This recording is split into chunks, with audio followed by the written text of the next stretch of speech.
एक बार फिर से आप सभी का वेलकम है शिखरम इंस्टीट्यूट के इस यूट्यूब चैनल पे। आप पढ़ रहे हैं मेरे साथ में बिजनेस स्टडीज़। लास्ट वीडियो में हमने चैप्टर नंबर 1 कंप्लीट किया था। आज के वीडियो में हम स्टार्ट करने जा रहे हैं chapter number 2 principles of management.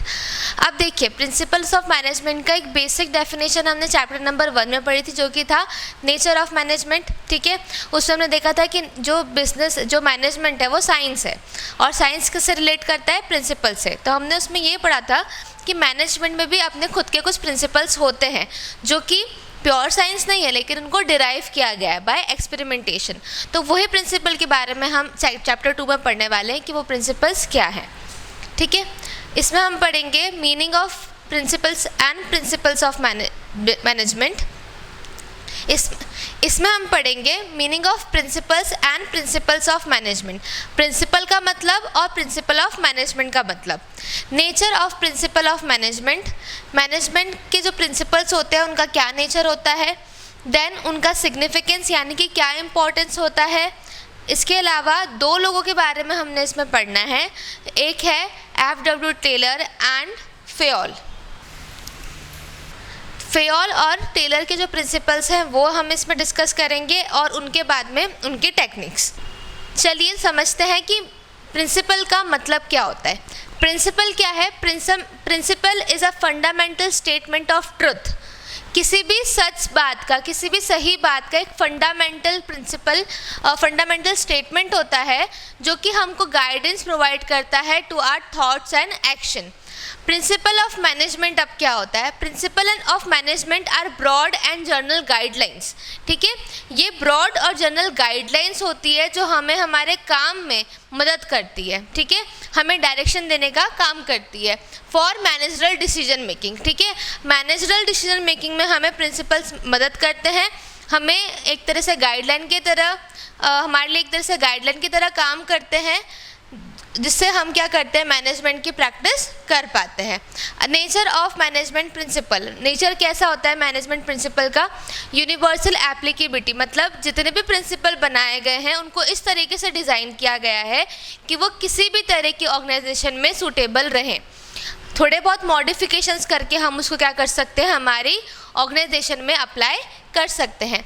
Journal guidelines है, मतलब वो आपका एक्यूरेट सॉल्यूशन नहीं है, एक गाइडलाइन है जिसको आप फॉलो कर सकते हो अपने तरीक़ों को अपना करके या फिर उनमें कुछ चेंजेस करके। Form by practice and experimentation, कैसे बने हैं ये? बार बार प्रैक्टिस करके, अलग अलग जगह पे एक्सपेरिमेंट करके, अप्लाई करके जो रिजल्ट आए उसके हिसाब से क्या करे गए? ये प्रिंसिपल्स को बनाया गया है। क्योंकि ये बार बार चेंज हो सकते हैं अलग अलग इन्वायरमेंट के हिसाब से, अलग अलग नेचर के हिसाब से, तो ये कैसे हैं? फ्लेक्सिबल हैं। जैसे प्योर साइंस के जो प्रिंसिपल्स होते हैं, they are not flexible, they are static, उनको हम चेंज नहीं कर सकते। लेकिन मैनेजमेंट के जो प्रिंसिपल होते हैं वो फ्लेक्सिबल होते हैं, उनको हम बदल सकते हैं। मेनली बिहेवियरल, क्योंकि जो मैनेजमेंट के प्रिंसिपल्स हैं वो किसके ऊपर बने गए हैं? ह्यूमन बिहेवियर के ऊपर। तो इसका पूरा जो इम्पैक्ट आता है वो किस पे आता है? बिहेवियरल पे आता है। जिसे कोई मैनेजर है वो अपने अकॉर्डिंग इन प्रिंसिपल को यूज़ करेगा। ठीक है, कॉज एंड इफेक्ट रिलेशनशिप, ये किस पे बने हैं? कॉज एंड इफेक्ट रिलेशनशिप पे बने हैं, यानी कि कोई ना कोई कारण होगा जिसका कुछ ना कुछ उस चीज़ पे असर आएगा। जब उसको अप्लाई करेंगे तो उसका कुछ उस पर असर आपको दिखेगा। Cause and effect relationship. अब हम समझते हैं कि मैनेजमेंट प्रिंसिपल की क्या इम्पोर्टेंस है। सबसे पहले काम में इफ़िशिएंसी को बढ़ाने के लिए, ताकि आपका जो एफर्ट्स हैं वो मिनिमम लगे, रिसोर्सेज अच्छे से यूटिलाइज हो, टाइम कम लगे, और आपका जो प्रोडक्ट है वो बहुत अच्छा निकल के आए, या फिर आपकी जो वर्किंग है वो बहुत अच्छे मैनर में हो। Principle of management always serve guideline for managers. ठीक है, ये किसको गाइडलाइन प्रोवाइड करते हैं? मैनेजर्स को। किसके लिए? To solve the problem of diverse nature. ठीक है, जो बदलता हुआ नेचर है, जो इतना ज़्यादा एक्सपांडेड नेचर है, उसमें जो प्रॉब्लम्स क्रिएट हो रही है उसको सॉल्व करने के लिए, ठीक है, मैनेजर्स को ये क्या करता है? गाइडलाइन प्रोवाइड करता है, so that he will not be required to undertake time consuming research to find the solution and to adopt trial and error method technique. ठीक है, ये क्यों करते हैं ऐसा? क्योंकि ताकि उसको अपना जो टाइम है, अपना जो रिसर्च है, वो ना करना पड़े उस प्रॉब्लम का सॉल्यूशन ढूंढने में. उसके पास में एक गाइडलाइन पहले से रहे कि हाँ इस प्रॉब्लम में वो ये प्रिंसिपल को अप्लाई कर सकता है और उसका टाइम बचे, एनर्जी बचे और वो चीज़ क्या, वो टाइम और एनर्जी वो कहीं और यूटिलाइज करे. ठीक है, ट्रायल एंड एरर मेथड क्या होती है कि करके देखो, उसके बाद में फिर गलती आए, फिर कुछ और करो, फिर करके देखो. तो ये होता है ट्रायल एंड एरर. हमने ट्राई किया, फिर एरर आया, फिर कुछ और ट्राई किया. जैसे हम मैथ्स की प्रॉब्लम सॉल्व करते हैं ना, एक मेथड अप्लाई करते हैं, नहीं बनता है, फिर दूसरी मेथड अप्लाई करते हैं, तो वो चीज़ ना करना पड़े मैनेजर्स को, इसलिए हमारी प्रिंसिपल ऑफ मैनेजमेंट बनाए गए. तो ये क्या करता है, बेसिकली हमारी एफिशिएंसी को इंक्रीज करता है. किसकी एफिशिएंसी को? मैनेजर्स की एफिशिएंसी को. Better understanding. The principle develop a clear understanding of managing an organization effectively. It does away with trial and error which is a part of learning by experience. ठीक है, जो principles होते हैं वो एक clear understanding create करते हैं in the mind of manager. Managers को कैसे अपने ऑप्शन को समझना है, कैसे उसको अंडरस्टैंड करना है, इसमें प्रिंसिपल्स काफ़ी उनकी मदद करते हैं. इसके अंदर आपको बताया, जो हमने ऊपर बात कही थी कि ट्रायल एंड एरर मैथड को क्या करते हैं, दूर रखते हैं. ठीक है, ताकि आपकी जो एफिशिएंसी है वो क्या करे, बढ़े और आपका काम क्या हो, इफेक्टिवली हो, मतलब टाइम पे हो. ठीक है, fixing responsibilities. The principle of management helps in fixing responsibilities for every person engage in the business.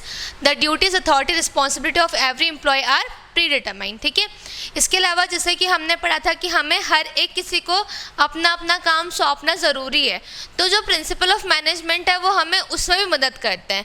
वो हमें बताते हैं कि कैसे हम अपना रिस्पॉन्सिबिलिटीज़ को क्या कर सकते हैं, डिवाइड कर सकते हैं लोगों के बीच में, और फिर उनसे क्या हो सकते हैं, अकाउंटेबल हो सकते हैं. ठीक है, फिक्सिंग रिस्पॉन्सिबिलिटीज़ में भी मैनेजमेंट प्रिंसिपल हमारी मदद करते हैं. इसके बाद में इफेक्टिव ह्यूमन रिलेशनशिप.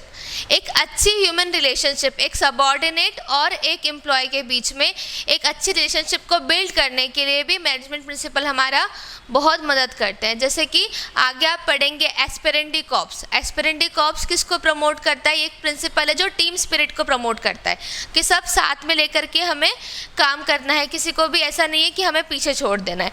तो ह्यूमन रिलेशनशिप को बिल्ड करने में भी प्रिंसिपल ऑफ मैनेजमेंट एक बहुत बड़ा रोल प्ले करते हैं. Then useful research. The difference of management indicate the lines along which research should be undertaken to make management more effective. जो मैनेजमेंट है वो क्या किसको इंडिकेट करता है, अलग अलग तरह के रिसर्च को इंडिकेट करता है. तो इन रिसर्च में भी हमें क्या करते हैं, प्रिंसिपल्स बहुत मदद करते हैं, हमारा टाइम सेव करते हैं और हमारी रिसर्च को और ज़्यादा इफेक्टिव बनाते हैं.